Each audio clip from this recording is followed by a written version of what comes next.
आइए प्यारे, आप सभी प्यारे पाठकों का हार्दिक स्वागत एवं अभिनंदन है आपके इस चैनल पर। आज हम सर्वनाम से संबंधित वीडियो लाए हैं। यदि आप सर्वनाम के बारे में पढ़े होंगे तो आप समस्त प्रश्नों के उत्तर को जानेंगे, समझते होंगे और यही प्रश्न आपके परीक्षाओं में आते हैं। महत्वपूर्ण प्रश्नों के साथ इस वीडियो में हम आपके लिए हैं। सर्वनाम क्या है थोड़ा समझ लीजिए। जैसे मान लीजिए किसी का नाम कलुआ है, यानी कलुआ है, कहाँ को सर जी कलुआ क्यों कह रहे हैं, तो मान लीजिए कलुआ है। अब कलुआ कलुआ कलुआ कलुआ बार बार हम नहीं कह सकते हैं, नहीं वो भलुआ बन जाएगा। तो इसीलिए कलुआ के स्थान पर वह, यह, तुम्हारा, ये सब जो उपनाम प्रयोग किया जाता है, सर्वनाम प्रयोग किया जाता है, वही सर्वनाम होते हैं। यानी जो व्यक्ति का नाम न लिया जाए, उसके सिवा दूसरा नाम लिया जाए तो वही सर्वनाम होता है ना। तो इस प्रकार प्रश्न पहले की तरफ बढ़ते हैं। हिंदी में कुल कितने सर्वनाम होते हैं? तो आपके समक्ष इस प्रश्न में 4 विकल्प दिए गए हैं। 9 होते हैं, 11 होते हैं, 5 होते हैं या 6 होते हैं। तो इस विकल्प का राइट आंसर हो जाएगा खा नंबर 11। 11 कैसे कि मैं, तू, आप, यह, वह, जो, सो, कोई, कुछ, कौन और क्या, ये मूल रूप से 11 हिंदी में सर्वनाम माने गए हैं। इस प्रश्न का उचित विकल्प खा 11 हो जाएगा। इसी में करेक्ट का टिक लगा लेंगे। प्रश्न दूसरा, सर्वनाम के कुल कितने भेद होते हैं? 4 विकल्प दिया गया है, 4, 6, 7 या 8। तो इसमें कितने होंगे सर्वनाम के? इतने तो आपको आता होगा, सर्वनाम के भेद पढ़े होंगे। तो सर्वनाम के कुल भेद होते हैं 6। 6 में टिक लगा लेंगे, यही इस प्रश्न का उचित विकल्प होगा। पहला पुरुषवाचक सर्वनाम, दूसरा निश्चयवाचक सर्वनाम, तीसरा अनिश्चयवाचक सर्वनाम, चौथा संबंधवाचक सर्वनाम, पांचवा प्रश्नवाचक सर्वनाम और आखिरी सर्वनाम आप बताएंगे। तो कमेंट अवश्य करिए और छूटा हुआ सर्वनाम बताइए। इसी क्रम में तीसरा प्रश्न है, मैं, तू, वह सर्वनाम के किस भेद के अंतर्गत आता है? 4 विकल्प दिया गया है। उत्तम पुरुषवाचक के अंतर्गत आता है, या मध्यम पुरुष, या पुरुषवाचक सर्वनाम, या निजवाचक सर्वनाम। तो इसका राइट आंसर हो जाएगा पुरुषवाचक सर्वनाम, क्योंकि पुरुषवाचक सर्वनाम के ये तीनों भेद के अंतर्गत आता है। क्योंकि मैं उत्तम पुरुष है, तू मध्यम पुरुष है और वह अन्य पुरुषवाचक सर्वनाम है, और ये तीनों ही पुरुषवाचक सर्वनाम के भेद हैं। इसलिए प्रश्नोत्तर तीसरा का ग उचित विकल्प होगा और इसी पर सही का चयन किया जाएगा। अगला प्रश्न, कोई और कुछ किस प्रकार के सर्वनाम हैं?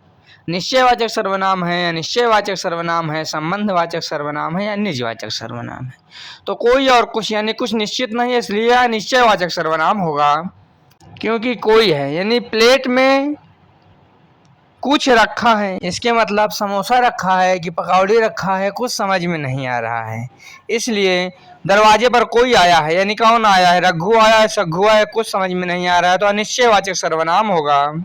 इस प्रकार आनंद के साथ आप लोग पढ़ते रहिए, एंजॉय करते रहिए और इस प्रश्न का राइट आंसर हो जाएगा खा, अनिश्चय। अगला प्रश्न देखिए, यह मेरी पुस्तक है। इस वाक्य में यह कौन सा सर्वनाम है? यह कौन सा सर्वनाम है? तो 4 ऑप्शन दिया हुआ है, निश्चयवाचक सर्वनाम, अनिश्चयवाचक सर्वनाम, पुरुषवाचक सर्वनाम या निजवाचक सर्वनाम। तो हमारी बातों को आप सुनते रहिए और आप दिमाग लगाते भी रहिए। तो यह मेरी पुस्तक है, यानी इस यह से यह निश्चित हो रहा है कि पुस्तक किसकी है? यह की है, यानी मेरी है। तो यहाँ पर हो जाएगा निश्चयवाचक सर्वनाम। इस प्रश्न का राइट आंसर का निश्चयवाचक सर्वनाम होगा और इसी पर टिक लगेगा। अगला प्रश्न है, जो करेगा सो भरेगा। इस वाक्य में जो और सो कौन सा सर्वनाम है? तो जो का संबंध सो है, यानी करेगा, जो कर रहा है वही उसको भरेगा, भर रहा है। तो जो और सो, जैसी करनी वैसी भरनी, तो जो और सो का संबंध है। इसीलिए इस प्रश्न का राइट आंसर न प्रश्नवाचक सर्वनाम होगा, न निजवाचक सर्वनाम होगा, न पुरुषवाचक सर्वनाम होगा। इस प्रश्न का उचित विकल्प होगा खा, संबंधवाचक सर्वनाम, यही पर टिक लगेगा। अगला प्रश्न है, आप भला तो जग भला। इस वाक्य में आप शब्द कौन सा सर्वनाम है? तो पुरुषवाचक सर्वनाम है या निजवाचक सर्वनाम है या निश्चयवाचक सर्वनाम है या संबंधवाचक सर्वनाम है। तो आप किसके लिए प्रयोग हो रहा है, यानी वक्ता अपने लिए प्रयोग कर रहा है कि आप भला तो जग भला। तो यहाँ पर क्या हो जाएगा, निजवाचक सर्वनाम हो जाएगा। प्रश्न 7 का खा निजवाचक सर्वनाम उचित विकल्प होगा, इसी पर टिक लग जाएगा। अगला प्रश्न है दरवाजे पर कौन खड़ा है। वाक्य में कौन किस प्रकार का सर्वनाम है। अब कौन खड़ा है यानी कुछ पता ही नहीं है कौन खड़ा है। आदमी खड़ा है, बैल खड़ा है, भूत खड़ा है, राक्षस खड़ा है, कुछ नहीं पता, इसलिए यहाँ पर हो जाएगा अनिश्चयवाचक सर्वनाम। निश्चित नहीं है, अनिश्चित है कौन यानी कुछ पता नहीं है। तो इसीलिए इस प्रश्न का राइट आंसर खा नंबर अनिश्चयवाचक सर्वनाम। अगला प्रश्न है कि दूध में कुछ गिर गया, इस वाक्य में कुछ किस सर्वनाम का बोध कराता है। तो अनिश्चयवाचक सर्वनाम, निश्चयवाचक सर्वनाम, प्रश्नवाचक सर्वनाम या संबंधवाचक सर्वनाम। यानी दूध में कुछ गिर गया, बात को समझिए कि दूध में चूहा गिरा, मक्खी गिरा, क्या गिरा, मिट्टी गिरी, कुछ पता नहीं है। तो जब कुछ गिर गया यानी अनिश्चित है, तो यहाँ पर हो जाएगा अनिश्चयवाचक सर्वनाम। इस प्रश्न का राइट आंसर का अनिश्चयवाचक सर्वनाम होगा। अगला प्रश्न, मैं अपना काम स्वयं करता हूँ, यहाँ स्वयं शब्द कौन सा सर्वनाम है। पुरुषवाचक है, संबंधवाचक है, निजवाचक है या प्रश्नवाचक है। तो स्वयं यानी अपने से करता है, इसलिए यहाँ पर हो जाएगा निजवाचक सर्वनाम और यही उचित विकल्प होगा। और इस प्रश्न का राइट आंसर उचित विकल्प ग निजवाचक होगा। अगला प्रश्न है निम्नलिखित में से कौन सा सर्वनाम का भेद नहीं है। तो ये तो बहुत इजी है, गुणवाचक, पुरुषवाचक, निजवाचक या प्रश्नवाचक। तो खा गा घा ये तीनों सर्वनाम के भेद हैं, गुणवाचक सर्वनाम के भेद नहीं है, इसीलिए इसी में टिक हो जाएगा। इस प्रश्न का राइट आंसर यही होगा। अगला प्रश्न 12, हम सर्वनाम का कौन सा प्रकार है। अब हम यानी हम में कई लोग आ जाएंगे, अकेले तो आएंगे नहीं हम। तो उत्तम पुरुष मध्यम पुरुष में, खा उत्तम पुरुष अन्य पुरुषों में, या गा उत्तम पुरुष बहुवचन में। यानी उत्तम माने अपना, जो हम अपने लिए प्रयोग करते हैं, लेकिन अब बहुवचन में हो गया, बहुवचन में हम आ जाएगा अपने साथ साथ और लोगों का। तो इस प्रश्न का राइट आंसर गा उत्तम पुरुष बहुवचन होगा। अगला प्रश्न है वह शब्द का प्रयोग किसके लिए किया जाता है। इसका 4 विकल्प दिया हुआ है। का केवल अपने लिए, खा केवल सुनने वाले के लिए, गा अन्य व्यक्ति के लिए और घा प्रश्न पूछने के लिए। तो ये अपने लिए तो हो नहीं सकता, सुनने वाले के लिए भी केवल हो नहीं सकता, अन्य व्यक्ति के लिए हो सकता है। जैसे अब कोई दूर गोबर फेंक रहा है अपने भैंसी का, तो वह गोबर फेंक रहा है। तो अन्य यानी हम आपसे बता रहे हैं कि वह गोबर फेंक रहा है, यानी हम आपसे बता रहे हैं। हम उत्तम हो गए, आप मध्यम हो गए, और तीसरा गोबर फेंक रहा है। तो तीसरे के बारे में जब बात हो तो वहाँ अन्य पुरुषवाचक सर्वनाम होता है। तो इस प्रश्न का राइट आंसर गा अन्य व्यक्ति के लिए होगा। तो प्रश्न 13 में गा अन्य व्यक्ति के लिए सही होगा, इसी में टिक लगेगा, यही इसका राइट आंसर है। अगला प्रश्न है तुमने क्या खाया है। इस वाक्य में क्या कौन सा सर्वनाम है। निश्चयवाचक है, अनिश्चयवाचक है, संबंधवाचक है या प्रश्नवाचक है। तो इसमें क्या होगा, इसमें होगा प्रश्नवाचक सर्वनाम, क्योंकि अब यहाँ प्रश्न पूछ रहा है ना कि भाई मिठाई खाया है, समोसा खाया है कि क्या खाया है, जहर तो नहीं क्या खा लिया।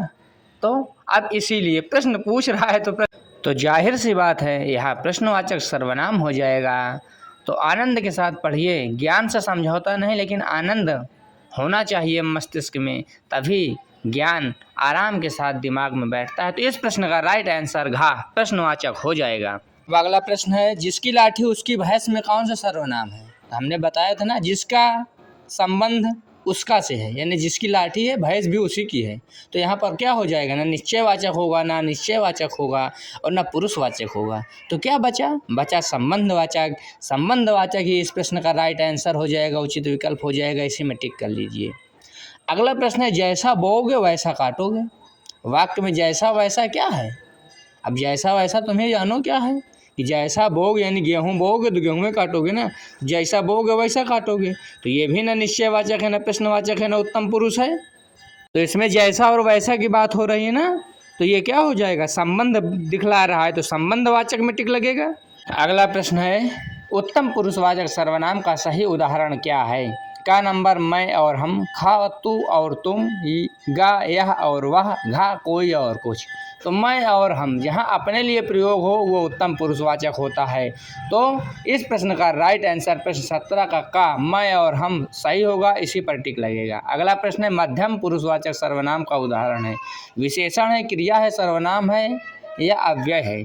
तो यह सर्वनाम है मध्यम पुरुषवाचक। तो प्रश्न 18 का राइट आंसर गा सर्वनाम होगा, इसी में हम सही का टिक लगाएंगे। अगला प्रश्न है, संज्ञा के स्थान पर प्रयुक्त होने वाले शब्दों को क्या कहा जाता है। कितना आसान शब्द है, ये तो सर्वनाम की परिभाषा दे दिया गया ना कि संज्ञा के स्थान पर प्रयुक्त होने वाले शब्दों को सर्वनाम कहा जाता है, इसलिए इस प्रश्न का राइट आंसर गा हो जाएगा और इसी में टिक लगा लीजिए। अगला प्रश्न है, वह अपने आप चला जाएगा। इस वाक्य में अपने आप कौन सा सर्वनाम है, पुरुषवाचक है, निजवाचक है, निश्चयवाचक है या संबंधवाचक है। इसको आप समझ गए होंगे, ये प्रश्न रिपीट हो रहे हैं। ये क्या है, निजवाचक का उदाहरण है अपने आप। तो इस प्रकार आपका आज का ये वीडियो समाप्त हुआ। 20 प्रश्नों का विकल्प आपके समझ प्रस्तुत हुआ। उम्मीद है आपको यह वीडियो अच्छी लगी होगी, आपके लिए महत्वपूर्ण है परीक्षा के दृष्टिकोण से। इसी प्रकार की वीडियो के लिए आप हमसे जुड़ जाएंगे, हम आशा करते हैं। आप हमारे चैनल को भी सब्सक्राइब कर लेंगे, ये हमारी आशा है। और आप सबका बहुत बहुत धन्यवाद, हार्दिक धन्यवाद, हृदय से धन्यवाद। सभी प्यारों का